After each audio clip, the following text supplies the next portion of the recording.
This, this archive was never meant for release. Not to civilians, not to anyone still breathing. You're listening to Signal 13, the Black Box Files, the transmission that shut down Odin 5, the signal that killed an entire rescue team and triggered a level Omega blackout no one will ever admit happened. This recording is brought to you by Nerd Squared. If you continue, you need headphones. You need to hear everything. What follows was scraped out of a corrupted black box, glitching, fractured, alive in ways it shouldn't be. If your ears start to ring, if the room around you feels heavier, if you hear breathing that isn't yours, stop the playback. Do not keep listening. You've been warned. Part 1. The Breach. The first explosion didn't sound like an explosion. It was a snap, a sharp, dry sound, followed by the long, tearing groan of metal giving up. Before the alarms even turned red, my console flooded with errors. Atmosphere loss, reactor cooling failure, external contact, not debris, not a collision. Something alive hit us. The air was thin already. My chest felt tight as I locked myself into the harness and tried to reach the bridge. Only static answered. Thick, broken static. Then a voice slipped through. Soft. Female. Barely there. You shouldn't have opened it. I felt the temperature drop. I unlatched. My hands were shaking as I grabbed the emergency sidearm and stepped into the corridor. The lights flickered in a slow, sick rhythm. Shadows stretched across the walls. I took one step forward, and on the next flicker, something moved along the ceiling above me. Long, too long. Jointed like an insect, but shaped like something that remembered being human. It stopped, held still, watching me. I aimed the gun. Whatever it was, it breathed my name. Jared. Part 2. First contact. The corridor ahead felt wrong. Too quiet, too still. Like the ship was holding its breath, waiting for me to take the next step. I kept the gun raised. My pulse was loud in my ears. Every foot I moved felt like I was sinking deeper into something alive. Then, the ceiling above me shuddered. It didn't fall. It didn't break. It opened. A shape uncurled from the darkness, limbs unfolding slowly, like they'd been asleep for centuries. Long arms, longer legs, joints bending at angles that made my stomach twist. It hung there for a moment, head tilted sideways, eyes glinting like wet glass, and then it dropped. I fired without thinking. One shot, then another, then another. The muzzle flashes lit its body in brief, broken pieces, a limb here, a twisting torso there, a face that didn't know how to be a face. It hit the ground, hard, and then it was gone. A blur of black metal and bone skittering into the dark at an impossible speed. The lights flickered again. The ship groaned.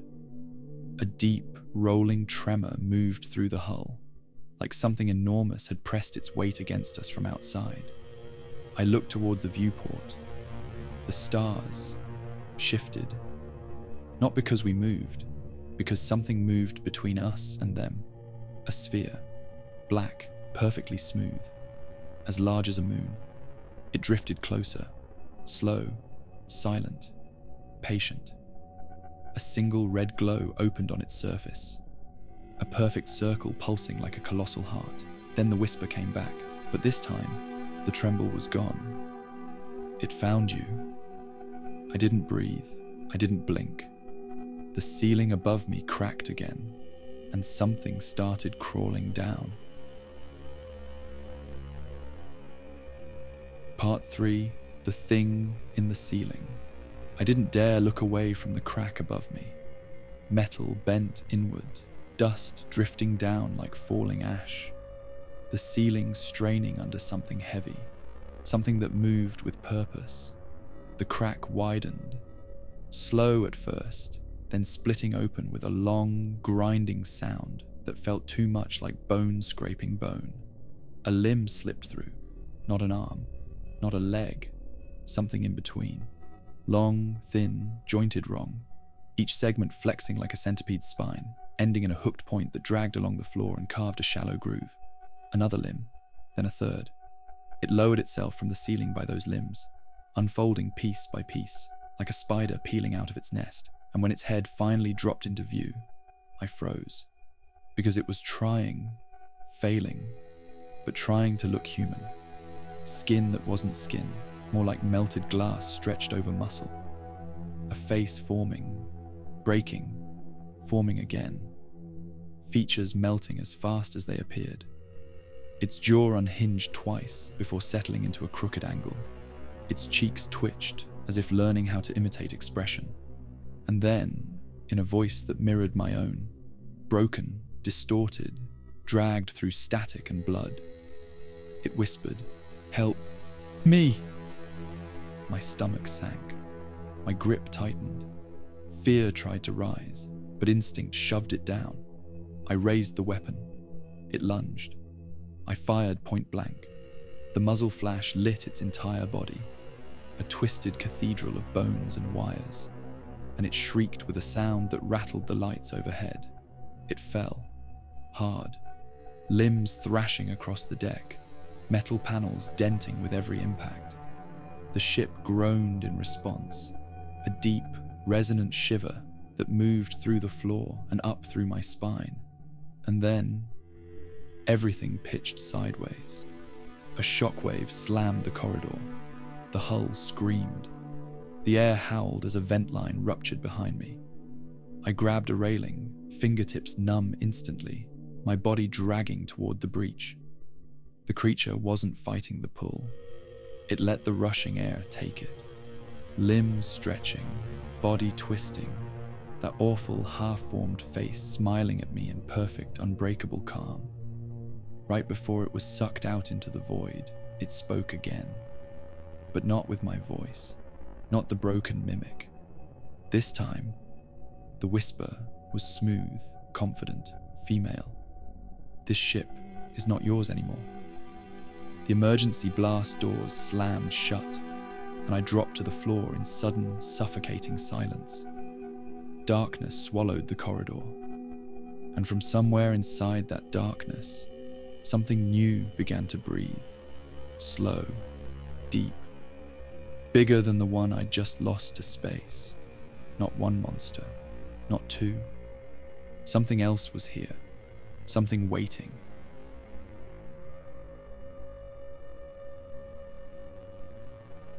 Part 4. The Thing in the Dark. The silence after the blast doors closed didn't feel like safety. It felt thick, like the air itself had a pulse, like the shadows were holding their breath with me. I stayed perfectly still, hands trembling, vision blurred around the edges from the drop in pressure. The darkness pressed in, not empty, not quiet. Something inside it shifted its weight. Metal ticked beneath it. A slow, patient scrape. Not the frantic thrash of the creature I'd just watched vanish into space. This one moved with purpose, with confidence, as if it had been here long before I entered the corridor. I took a single step backward, the sole of my boot whispering across the deck. The sound felt too loud. The breathing in the dark changed, not faster, not aggressive, attentive. I slid a hand along the wall, searching for the emergency light strip, my fingers brushing over cold metal, dented edges, chipped paint. Then, a soft click as my hand found the switch. The lights flickered, once, twice, and snapped on. The corridor washed in dim, pale blue, and I saw it. Not 10 feet from me, not hiding, standing, tall, thin. A skeleton wrapped in wet machinery, bone fused with metal, ribs like bent pipes, a long exposed spine glowing faint red, as if something molten simmered inside its core. Its limbs were too long, too many joints. Its head tilted slightly, like it was studying me. Not hunting, not attacking, watching. I didn't lift my weapon, didn't breathe, neither did it. For a moment, we just stared at each other, Two creatures in a corridor, each realizing the other could kill them, but unsure how easily. Then the ship groaned. A low vibration rolled through the deck plating, vibrating up through my boots, my legs, my chest. Outside, the black sphere moved again. Closer, so close its shadow darkened the corridor windows, even through the emergency coverings. The creature responded first, its back arched. The red glow in its spine pulsed. Its claws curled in, and for the first time, I saw something flicker in its movements. Fear. The red glow pulsed again, harder, and the creature whipped its head toward the floor, just as perfect geometric lines began cutting through the deck beneath us.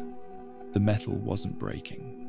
It was opening, precisely, cleanly, like something below the ship had decided it wanted what was inside. The floor dropped. The creature fell first, a twisting mix of limbs and rage, crashing into the darkness below. I grabbed a hanging cable. My body swung, my shoulder nearly tearing loose from its socket. Heat roared up from the rupture, scalding my face, blistering instantly. I bit down on the scream, teeth grinding, and held on. Then, from the darkness below, a voice rose up through the smoke, human, terrified, breathing hard. Is someone, anyone, still alive? My heart kicked hard in my chest. I knew that voice, a member of my crew, alive. Not for long. She was somewhere below me, in the same dark pit where the creature had just fallen. I loosened my grip on the cable. Blood slipped down my arm. My legs dangled over the pit. I took one breath and I dropped. Part 5. Descent into Deck 9. The fall wasn't far, but it felt endless. I hit the lower level hard, knees buckling beneath me, breath torn out of my chest. The air down here was thick, hot, laced with copper and smoke. My vision swam, but the voice I heard earlier cut through the haze. Hello? Please, someone answer. Ensign Mara Hale, medical tech, sharp mind. A quiet laugh I hadn't heard since the first week of deployment. Now her voice sounded like it was unraveling. I pushed myself upright, hand dragging along the wall as I moved through the dim cavern of Deck 9. The lights flickered overhead, long stretches of cable hanging like vines, swaying with every groan of the ship. The deeper I walked, the more the temperature shifted. Cold pockets of air, then sudden heat, like the deck had a fever and couldn't decide which way to break. There was blood on the floor, a smear, then a handprint, then a long drag mark that curved toward the medical bay. I followed it. Each step felt louder, heavier. Deck 9 wasn't abandoned, it was listening. I reached the medbay doors. One was bent inward, claw marks raked deep into the metal, as if something had tried to pry it open by force alone. Inside, the room was dark, but not silent. Something breathed in there. Slow, measured, comfortable. I raised my weapon out of habit, then remembered it was empty.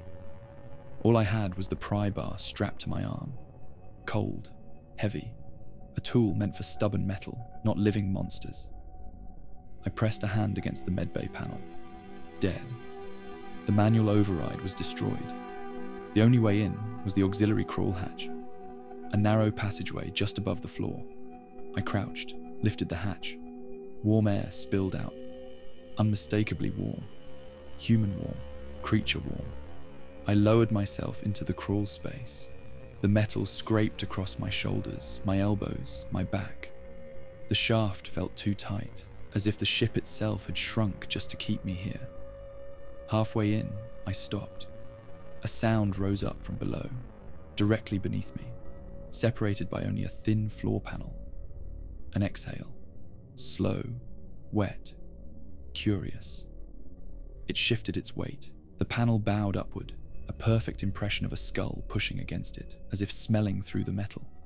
I pressed a hand over my mouth, held still, held everything. The creature sniffed the panel again, long, patient, as if memorizing me. Then its weight shifted away, dragging across the floor toward the far corner of the medbay. I took my chance, slid forward, reaching the interior hatch, pushing it open just enough to slip through. Mara was beneath an overturned gurney, knees pulled to her chest, arms wrapped tight around herself, eyes wide with terror. She looked at me like she was seeing a ghost. Then her gaze slid over my shoulder. Her lips parted in a silent warning. "Run." I turned. The creature hadn't left the room. It was crouched beside the hatch, coiled like a spring, waiting for me to come through. Tall. Wrong. A body built from bone and metal, each movement too fluid, each limb too long. It rose slowly, unfolding, until it towered above me. And in the voice of our captain, who died 2 hours ago, it said, "Don't hide." Part 6. The Medbay Kill Room. The creature stood perfectly still. Its body was a twisted architecture of bone and steel. Ribs like bent rebar, muscles stretched thin across mechanisms that pulsed like they were alive. Its head tilted, one slow, deliberate angle, as if it was considering which part of me to peel open first. Behind me, Mara's breath hitched. A tiny sound. Barely there. The creature reacted instantly. Its spine lit up. A long red glow running from the base of its skull down to its tailbone, like a fuse being lit. I stepped between it and Mara, pry bar raised. One man with a piece of metal standing in front of something that should not exist. The creature leaned closer. Close enough that I could see the wires beneath its skin twitching like veins. It spoke again. The captain's voice sliding through broken speakers. "Step aside." I didn't. Couldn't. The creature moved first. A blur of motion, an arm swinging down like a guillotine, and I dove sideways. The blow crushed the floor where I'd been standing. The metal dented inward, a crater smoking at the edges. I swung the pry bar. It connected with something solid, the creature's jaw. Bone cracked, the head snapped sideways. It wasn't pain, just annoyance. The creature backhanded me.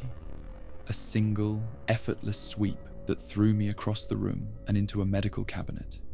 The metal caved around my shoulder. My vision blurred. Something sharp dug into my ribs when I tried to stand, but I forced myself up. Mara was still trapped behind the gurney. The creature was moving toward her, slow, savoring the moment. I grabbed a surgical tray, threw it. It clanged off the creature's spine. Barely a distraction, but enough. It turned toward me again. Eyes empty, jaw hanging wrong, body twitching with mechanical hunger. "Mara, run," I whispered. She didn't move, couldn't. The creature lunged. I dodged just enough that its claws tore through the cabinet instead of my chest. I jammed the pry bar upwards, between two exposed vertebrae. The creature spasmed. A violent shudder ran through its entire frame. Its head snapped back, mouth stretching open with a guttural, layered roar. I put all my weight behind the bar and twisted. Bone cracked, metal popped. Something inside it tore loose. The creature stumbled, fell to one knee. Its spine flickered, the red glow stuttering like a dying heartbeat. I pulled the bar free, slick with whatever passed for blood, and swung it again, connecting with the side of its skull. The creature collapsed to the floor, still twitching, still alive, but down. Mara crawled out from beneath the gurney, her eyes red, her hands shaking as she reached for me. You killed it!" I didn't answer, because behind her, in the far corner of the medbay, a second creature rose slowly from the shadows. This one wasn't trying to look human at all. And it wasn't alone. In the corridor beyond, shapes were moving, stepping into the light. Dozens of them, all different, all wrong, all looking our way. And then, flooding through the intercom system, echoing through every speaker on Deck 9, came the woman's whisper, calm, soft, almost welcoming. "Stop running, Jared. We've only just begun." Part 7. Running the Corridor of Bones. Mara didn't scream when she saw the other shapes in the doorway. Her breath simply stopped. Her eyes widened, and her whole body trembled like her soul wanted to run, but her legs had forgotten how. I pulled her behind me, not because I could protect her, but because dying in front of her felt less cruel than letting her see the blow coming. The nearest creature stepped fully into the medbay. Not tall, not fast. Its limbs were short, but there were too many of them. A crawling mass of bone wrapped in pale, sagging flesh, its spine dragging along the floor like a tail. Behind it came another, all ribs and wires, dragging a long, hooked arm that sparked against the ground. And behind that, in the corridor, more shadows moved with calm, deliberate steps. Not rushing, not swarming, just closing in, patient as gravity. I looked down at the pry bar, bent, bloody, barely more than scrap now. My hands were shaking so badly I could barely hold it straight. "Mara," I whispered, my voice rough with smoke. "You need to move." She blinked, not in fear, in shock, as though her mind had split and she was searching for the version of reality that didn't end here. Then, some instinct broke through her paralysis. Her hand found my sleeve, and she nodded. One small nod. Enough. I grabbed her wrist and yanked her toward the opposite door. A maintenance hatch, half crushed by debris. We slipped through the gap as the first creature dragged itself across the medbay tiles, its many limbs clicking like teeth. The maintenance tunnel was low and narrow, lined with pipes that hissed from the pressure drops, the floor vibrating with every movement in the ship. We moved slowly, deliberately. Running wasn't possible, not here, not with the ceiling inches from our heads and the air cycling in ragged, uneven breaths. Behind us, I heard claws tapping against metal. Not fast, just steady, like a metronome counting down the seconds we had left. Mara whispered, her voice small and cracking. "Why are they following us? They could have killed us already." I swallowed, my throat raw. "They don't want us dead," I said. "They want something else." "What?" she whispered. Before I could answer, the overhead lights flickered. Once. Twice. And from every speaker in the maintenance tunnel, the woman's whisper filled the air. Warm, too close. Like she was speaking directly into my helmet. "You still don't understand, Jared. The creatures aren't your enemy. They're only here to bring you home." Mara covered her mouth, her eyes wide with frozen terror. I didn't stop moving. Couldn't. There was something worse in her voice this time, a tone I hadn't heard before. Familiarity, recognition. The whisper continued, soft as silk and twice as cutting. "Tell Mara the truth. Tell her what you found in the breach. Tell her why the sphere came for you." My heart lurched so hard I nearly stumbled. Because I had told no one what I'd found during the first contact mission. Not the captain, not Mara, not anyone. Only the black box knew. Only the dead ship, and the thing speaking now. Mara looked at me. Fear sharpened into suspicion. "Jared, what is she talking about?" I opened my mouth to answer, but the tunnel ahead of us warped. Metal twisting, walls folding inward like something was pressing through them from the other side. The creatures weren't chasing us anymore. They were herding us, driving us toward whatever waited at the end of the tunnel. Something intelligent, something awake, and it knew my name long before I ever set foot on this ship. Part 8, The Breach Report. The maintenance tunnel narrowed until even my breathing felt too loud. Pipes throbbed above us, not with coolant, not with pressure, but with something rhythmic. A pulse, deep, steady, like the ship had a heartbeat now. And it wasn't ours. Mara kept close behind me, one hand gripping the back of my suit, her steps small and uneven on the grated floor. "Jared," she whispered, voice trembling but controlled. "What did she mean? What did you find in the breach?" I didn't answer. Not yet. The truth wasn't something you spoke in the dark. Not when the walls were listening. And they were. Every groan of metal was deliberate. Every flicker of light felt timed. A slow, pulsing signal pushing us deeper. The whisper returned, curling through the speakers like warm breath. "You didn't tell them, Jared. You didn't tell anyone. You sealed the report, and you hoped it would stay buried." I clenched my jaw, kept walking. "Stop," Mara said. Not a plea, a command. I stopped. Her face was pale in the flickering light, eyes wide, lips tight with fear and something sharper. "Tell me," she said. "What did you see?" The answer sat heavy in my chest, a memory I'd tried to drown under protocol and silence. "The breach team wasn't supposed to enter the structure," I said slowly. My voice sounded distant, as if I were listening to someone else speak. The sphere appeared dead, no signs of activity, only one opening, like a wound. We went inside. Mara swallowed. "Who was with you?" "3 others, Reyes, Kellerman, Yuri. They never came back," she whispered. "No," I said. "They didn't."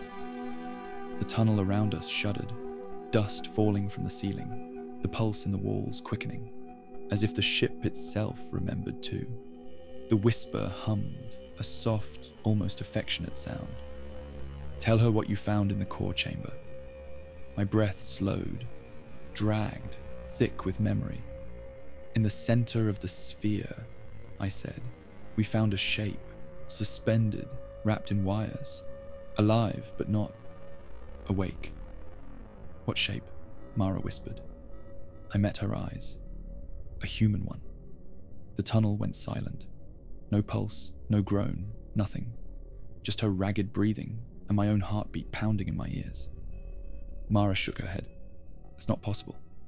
"It looked human," I said, "mostly, but its body was unfinished, growing, changing." Her voice cracked. "What did you do?" I took a breath, a slow, painful one. "We touched it." The whisper sighed through the speakers. "Pleased, warm, and it touched you back."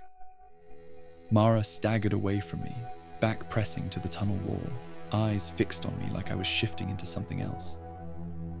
"Jared," she whispered, "what exactly touched you?"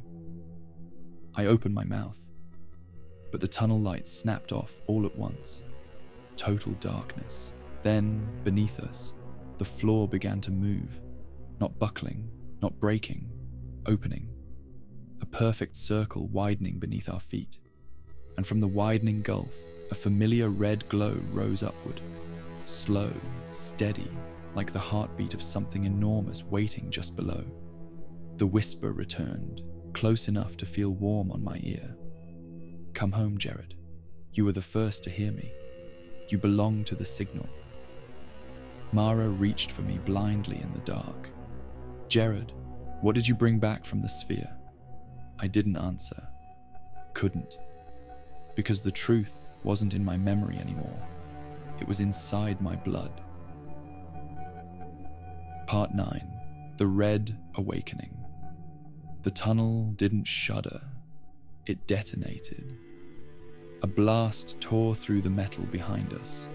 A long, ripping scream of steel peeling open like wet paper.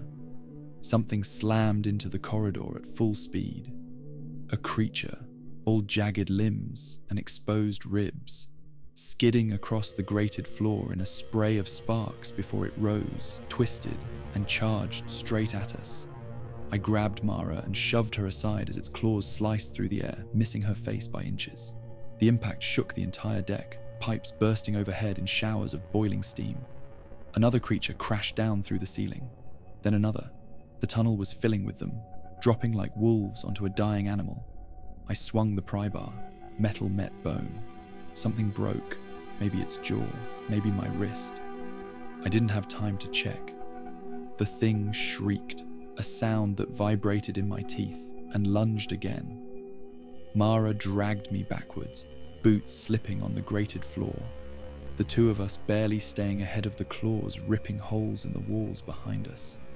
The floor glowed red beneath us, not from heat, from light. A circular pattern lit up under my feet, a pulsing disc matching the rhythm of my heart. Mara saw it. Her eyes widened with horror. "Jared, move!" She yanked me off the glowing metal just as it opened, a perfect mechanical iris blooming downward into the dark. And from below, something enormous began rising. Not a creature, not machinery, something in between. A towering silhouette of bone, cables, and pulsing red light, its shape dragging heat and gravity with it. The creatures behind us stopped. They didn't attack, they knelt. Mara stared at me in shaken disbelief. "They're bowing. To you." My chest tightened. A deep pressure pulsed beneath my ribs, like another heartbeat stirring itself awake. Mara backed away, shaking her head, terrified of me. "Jared, what did you bring back from the sphere?" I tried to answer, but the moment I opened my mouth, the red light flared through my veins. Mara stumbled. Creatures whispered. The massive shape rising from below leaned closer, its skull-like head framed by mechanical tendrils. And in the woman's voice, soft, intimate, merciless, the signal spoke. "You are coming home now." The pressure in my chest exploded, a surge of heat, light, and something alive moving inside me. And Mara screamed my name as everything went red.